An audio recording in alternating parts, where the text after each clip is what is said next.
मेरे मुहतरम भाइयों, आज की हमारी गुफ्तगू का उन्वान है कि जुमा की रात हमबिस्तरी के दौरान औरत से 5 चीजें मांगना क्यों जरूरी है। जो लोग हमबिस्तरी के दौरान अपनी बीवी से ये 5 चीजें नहीं मांगते, उनकी जिंदगी कैसे जहन्नुम बन जाती है। और अगर जुमा की रात बीवी से 5 चीजें मांगी जाएं और औरत न दे, तो समझो वो धोखेबाज है। उसे तलाक देकर जान छुड़ाओ, वरना जिंदगी अजाब बन जाएगी। मेरे भाइयों, जुमा की रात सिर्फ एक जिस्मानी ताल्लुक का नाम नहीं, बल्कि ये दिलों के जुड़ने की रात है। ये वो रात है जब एक बीवी का किरदार सामने आता है कि वो तुम्हारे लिए कितनी मुखलिस है, कितनी सच्ची है और कितना कुछ देने के लिए तैयार है। आज का मौजू उन मर्दों के लिए है जो रिश्ता निभा रहे हैं मगर समझ नहीं पा रहे कि बीवी के साथ असल ताल्लुक क्या है। और ये बयान उन औरतों के लिए भी है जो निकाह के बंधन में तो हैं, मगर शौहर के जज्बात को सिर्फ फर्ज समझती हैं, मोहब्बत नहीं। तो तैयार हो जाएं, क्योंकि हम अब बात करेंगे उन 5 चीजों की जो हर शौहर को जुमा की रात बीवी से जरूर मांगनी चाहिए, वरना वो रिश्ता बज़ाहिर जीता हुआ होता है मगर अंदर से मर चुका होता है। मेरे मुहतरम भाइयों, वो 5 चीजें बताने से पहले मैं आपको जुमा की रात हमबिस्तरी के वो फायदे बताना चाहती हूँ जिन्हें जानकर शायद आपका दिल बदल जाए और आप हर जुमा की रात अपनी बीवी की पेशानी पर बोसा देकर ये जरूर कहें, ऐ मेरी शरीके हयात, आज तैयार हो या नहीं।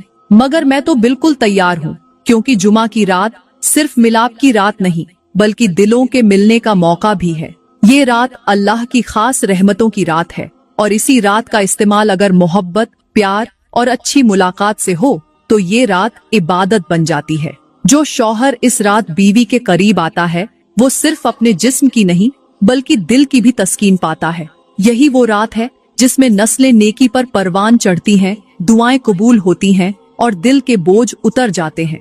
मगर आज की औरतें अक्सर शौहर के करीब आने से घबरा जाती हैं, रवैया ऐसा इख्तियार करती हैं जैसे बीमारी हो गई हो, जैसे शौहर का लम्स तकलीफ हो। शौहर चाहे तो वो आंखें बंद कर लेती हैं, शौहर बात करे तो वो मुंह मोड़ लेती हैं और शौहर चाहे कि सीने से लगा ले तो वो बदन में सख्ती ले आती है। और यही वो लम्हा होता है जहां रिश्ता सिर्फ निकाह के लफ्जों तक महदूद हो जाता है।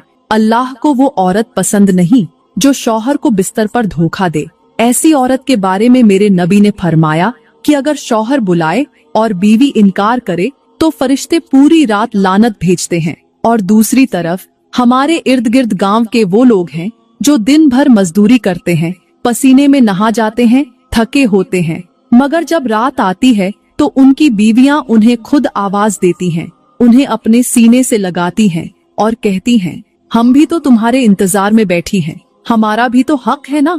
क्योंकि वो जुमा की रात का शिद्दत से इंतजार करती है, क्योंकि वो जानती हैं कि शौहर को सिर्फ रोटी नहीं, मोहब्बत भी चाहिए और बीवी का फर्ज सिर्फ खाना पकाना नहीं, शौहर के लम्स को अपनाना भी है। ये है असल औरत जो घर में सुकून बिखेरती है, शौहर को मजबूत करती है और रिश्ते को मोहब्बत से भर देती है। और जो औरत इस जज्बे से खाली हो वो बीवी नहीं बल्कि एक खामोश बोझ है, और रिश्ता बोझ से नहीं जज्बात से चलता है। अब बात करते हैं कि हमबिस्तरी के दौरान बीवी से कौन सी 5 चीजें मांगना जरूरी है। मेरे मोहतरम भाइयों, सबसे पहली चीज जो शौहर को हमबिस्तरी के दौरान बीवी से मांगनी चाहिए वो है वफा। क्योंकि अगर औरत वफादार न हो तो उसका दिया हुआ जिस्म बेकार, उसका लम्स बेअसर और उसकी कौरबत धोखे से ज्यादा कुछ नहीं होती। आज की औरतें जुबान से कुछ और कहती हैं, अमल से कुछ और दिखाती हैं। वो सच्ची बीवी बनने की अदाकारी जरूर करती है मगर अंदर से बेवफा होती है। सोशल मीडिया की तस्वीरें, पर्दे के पीछे होने वाली चैटिंग, आंखों में छुपी हुई चमक, सब कुछ बता देता है कि औरत अब शौहर के लिए नहीं, अपनी मर्जी के लिए जीती है। शौहर अगर मोहब्बत से पास आए तो वो चेहरा मोड़ लेती है और अगर जरूरत से करीब आए तो मजबूरी से साथ देती है। ये औरत नहीं, धोखा है। जो शौहर बिस्तर पर भी बीवी की तवज्जो न जीत सके वो जीता हुआ मर्द नहीं, टूटा हुआ इंसान होता है। शौहर को हक है कि वो अपनी बीवी से ये पूछे कि क्या तू दिल से मेरी है। अगर औरत की नजरें झुक जाएं, जवाब में खामोशी हो या बहाने बनाए जाएं, तो समझ लो वो सिर्फ जिस्म दे रही है, वफा नहीं।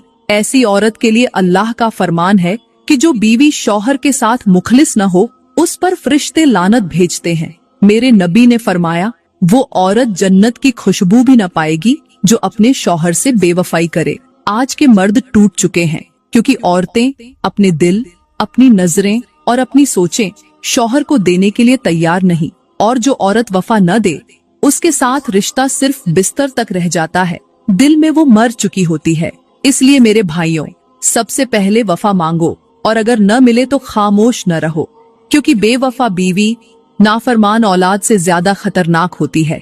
मेरे मुहतरम भाइयों, यहाँ पर मैं तुम्हें एक ऐसी हिकायत सुनाना जरूरी समझूंगी जो शायद तुम्हारी आंखें खोल दे, तुम्हारे दिल को झंझोड़ दे और तुम्हारी जिंदगी बदल दे। कहते हैं कि किसी गांव में एक औरत रहती थी, शक्ल से नेक, बातों से नरम, मगर अंदर से ऐसी जहरीली कि सांप भी शर्मा जाए। उसका शौहर दिन रात मजदूरी करता, बच्चों के लिए रिज़्क़ कमाता, खुद पर कम और बीवी बच्चों पर ज्यादा खर्च करता। वो चाहता था कि उसका घर जन्नत बने, मगर वो औरत जन्नत के नाम पर जहन्नुम का धुआं थी। वो शौहर के साथ बिस्तर पर लेटती जरूर थी, मगर दिल किसी और के नाम लिख चुकी थी। जब शौहर सुबह काम पर जाता, वो मोबाइल पर दूसरों से बातें करती, बच्चों को नजरअंदाज करती और रात को शौहर के साथ ऐसे सोती जैसे जबरदस्ती हो रही हो। वो शौहर को मजबूर, बेबस और बेकीमत समझती थी। और जब बच्चों ने मोहब्बत मांगी, माँ ने वक्त के बजाय आवाज बुलंद की, ताना दिया, झिड़क दिया। लेकिन मेरे भाइयों, अल्लाह की लाठी बेआवाज होती है। एक दिन वही औरत जिसने शौहर से धोखा किया, बच्चों को नजरअंदाज किया और जिंदगी को खेल समझा, वो बीमारी में गिरी। ऐसी बीमारी की कोई संभालने वाला न रहा। जिस मर्द से दिल लगाया था वो गायब हो गया, और जो शौहर हमेशा मोहब्बत मांगता रहा वो सिर्फ खामोशी से कफन खरीदने गया। उस औरत की जुबान बंद, आंखें नम और दिल खौफ से लरज रहा था। जब मरते वक्त उसने अपने बेटे की तरफ हाथ बढ़ाया तो बेटे ने कहा, हमने माँ नहीं, सिर्फ औरत देखी थी, और वो भी खुद में मसरूफ। और जब शौहर ने उसके जनाजे को कंधा दिया तो जुबान से सिर्फ इतना निकला, अल्लाह करे अब वहाँ वफादारी सीख ले जो यहाँ न सीख सकी। मेरे भाइयों, ये हिकायत सिर्फ एक औरत की नहीं, आज के माशरे की हजारों औरतों का आईना है, जो शौहर के साथ रहती हैं मगर दिल किसी और का होता है, जो बच्चों को जन्म तो देती है मगर माँ नहीं बनती, जो घर में रहती हैं मगर ध्यान मोबाइल और ख्वाहिशात में होता है।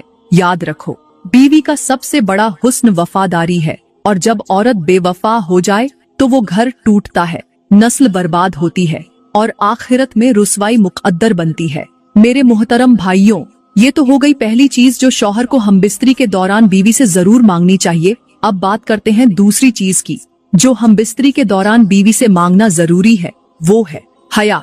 मेरे भाइयों, हया औरत का जेवर है, उसकी पहचान है, और हया ही बिस्तर पर औरत का सबसे कीमती हुस्न है। वो औरत जो अपने शौहर के सामने शर्माती है, नजरें झुकाकर बात करती है, आहिस्ता से लम्स कबूल करती है, वो सिर्फ जिस्म नहीं देती, दिल भी जीत लेती है। लेकिन आज की औरतों ने हया को कमजोरी समझ लिया है और बेहयाई को आजादी का नाम दे दिया है। आज की औरतें शौहर के साथ बैठने के बजाय मोबाइल के साथ सोती हैं, शौहर को देखने के बजाय सोशल मीडिया के फॉलोअर्स को खुश करने के तरीके ढूंढती हैं, और बिस्तर पर शौहर के लिए तैयार होने के बजाय इंस्टाग्राम पर तस्वीरें पोस्ट करने के लिए खुद को संवारती हैं।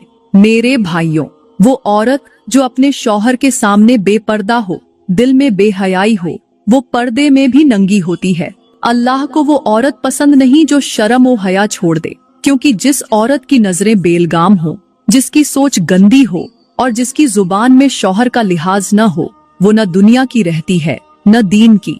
मेरे नबी ने फरमाया, जब औरत से हया निकल जाए तो फिर जो चाहे करे। और यही हाल आज की औरतों का है, जो अपनी जुबान पर बेबाकी, लिबास में फैशन, अंदाज में बेअदबी और नजरें उठाकर बात करना एतिमाद समझती हैं।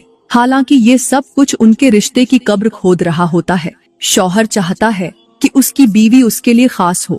जब वो पास आए तो बीवी नजरें झुका ले, मुस्कुराकर आहिस्ता से करीब हो और दिल से शौहर के लम्स को अपनाए, न कि ऐसे बने जैसे कोई जबरदस्ती हो रही हो या जैसे वो किसी सस्ती सी फिल्म का सीन हो। आज के मर्द बेजार हो चुके हैं उन औरतों से जो जिस्म तो देती हैं मगर हया के बगैर, जो बात करती है मगर लिहाज के बगैर, जो ताल्लुक बनाती है मगर एहसास के बगैर। मेरे मुहतरम भाइयों, हमारे प्यारे आका, हमारे प्यारे नबी जब मिराज पर गए तो उन्होंने ऐसे ऐसे मंजर देखे जो इंसानी आंखें बर्दाश्त न कर सकें, मगर वो सब कुछ देखा, सहा और उम्मत के लिए सबक लेकर वापस आए। उस सफर के दौरान मेरे नबी को एक औरत दिखाई गई जो आग के अजाब में तो नहीं थी, मगर उसके चेहरे पर ऐसी स्याही थी कि फरिश्ते भी नजरें नीची कर लें।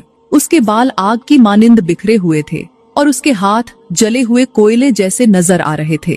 नबी करीम ने पूछा, ये कौन है? तो जवाब मिला, ये वो औरत है जिसने दुनिया में शौहर के साथ बेवफाई की, उसकी बात न मानी और जब वो हमबिस्तरी के लिए करीब आया तो उसने बदन पर कांटे बिछा दिए, मुंह मोड़ लिया और बहाने बनाए। ये वो औरत है जो पर्दे में रही मगर नजरें बेपर्दा थीं, जबान पर मोहब्बत थी मगर दिल में फरेब। मेरे भाइयों, सोचो, अगर हमारी बीवियां भी उस राह पर चल निकली हैं तो हमें खामोश नहीं रहना। हमें वो मोहब्बत नहीं मांगनी चाहिए जिसके पीछे नीयत साफ न हो। हमें वो लम्स नहीं चाहिए जो बेजान हो, और वो साथ नहीं चाहिए जिसमें रिज्क की बेबरकती, बच्चों की बदकिरदारी और रातों की बेचैनी छिपी हो। अब बात करते हैं तीसरी चीज की जो हमबिस्तरी के दौरान बीवी से मांगना जरूरी है, और वो है शौहर के माँ बाप की इज्जत। मेरे मुहतरम भाइयों, बीवी का हुस्न उसके चेहरे में नहीं, उसके रवैये में होता है, और उस रवैये की सबसे बड़ी पहचान ये है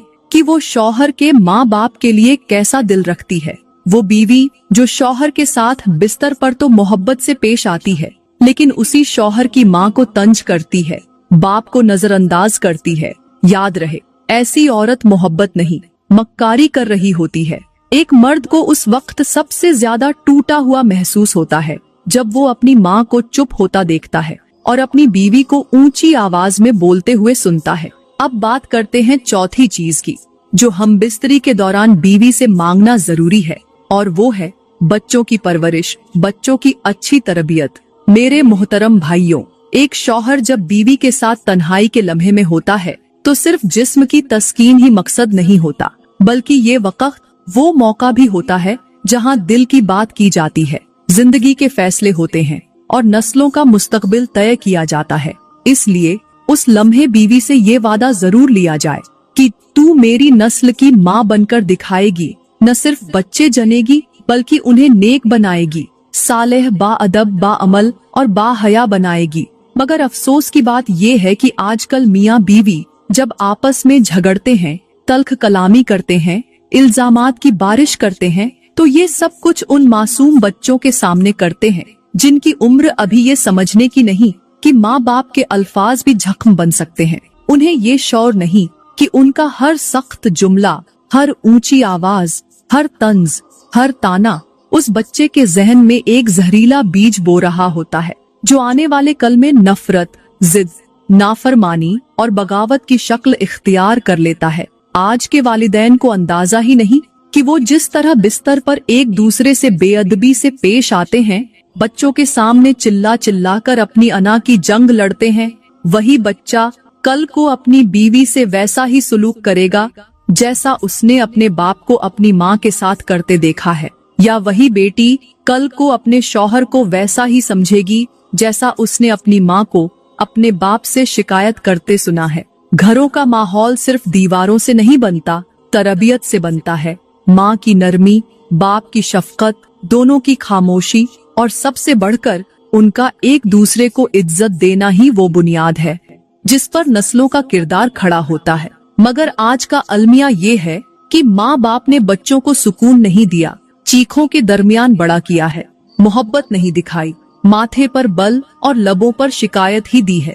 बच्चे अब तरबियत नहीं सीखते, गुस्सा, बेसब्री और बदजुबानी सीख रहे हैं, क्योंकि वही उनके इर्द गिर्द का माहौल बन चुका है। वो माँ जो बेटे को ये सिखाती है कि तुम्हारे बाप ने कभी कुछ नहीं किया, वो दरअसल अपने बेटे को कल का नाकाम शौहर बना रही है। और वो बाप जो बेटी को माँ की कमजोरियां गिनवाता है, वो दरअसल बेटी के दिल में शौहर के लिए नफरत पैदा कर रहा है। इसलिए ए वालिदैन, अगर तुम्हें अपनी नस्ल को संवारना है तो अपने झगड़ों को कमरे की दीवारों तक महदूद रखो, अपनी जबानों को बच्चों की मौजूदगी में काबू में रखो, क्योंकि तुम जो बोलते हो वो बच्चे याद रखते हैं और जो सीखते हैं वही बन जाते हैं। माँ बाप की इज्जत, एक दूसरे से मोहब्बत और एक दूसरे के मुकाम को तस्लीम करना, यही वो असल दर्स है जो बच्चों के दिल में उतरता है और वही उनकी शख्सियत का हिस्सा बन जाता है। अल्लाह का फरमान है कि नरम बात पत्थर दिल को भी मोम कर देती है और बदज़बान इंसान खुद को दूसरों की नजरों से गिरा देता है।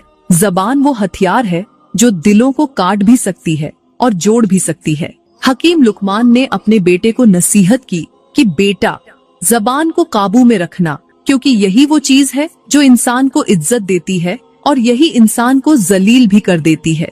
फरमाया कि ऐ बेटे, अगर कलाम सोना है तो खामोशी हीरे से कम नहीं। अगर बोलना सीखो तो पहले सोचना सीखो, क्योंकि जो बोलने से पहले सोचता है वो कभी रुसवा नहीं होता, और जो जबान से बेकाबू होता है वो रिश्ते, मोहब्बत और इज्जत सब कुछ खो देता है। लुकमान ने कहा कि बेटा, अब तुम बोलना सीख लो, तो इतना बोलना कि सामने वाला तुम्हें सुनना चाहे, और इतना मीठा बोलना कि तुम्हें बार बार सुनने का दिल करे। बीवी की जबान अगर शौहर के दिल को सुकून दे तो वही जबान उसके लिए दुआ बन जाती है, और अगर जबान कड़वी हो तो वही जबान रिश्ता खा जाती है। औरत का हुस्न चेहरे में नहीं बल्कि उसकी जबान में होता है, और वो बीवी जो नरमी से बात करे वो अपने शौहर का दिल हमेशा के लिए जीत लेती है। जबान अगर काबू में न हो तो इबादत भी बेकार, और अगर जबान नरम हो तो खामोशी भी मोहब्बत बन जाती है। मेरी प्यारी बहनों, मैं उम्मीद करती हूँ आज की वीडियो आपको बहुत अच्छी लगी होगी। अगर वीडियो अच्छी लगी हो तो लाइक करें, कमेंट में अपनी राय का इजहार जरूर करें, और मजीद वीडियोस के लिए हमारा YouTube चैनल सब्सक्राइब करें। शुक्रिया।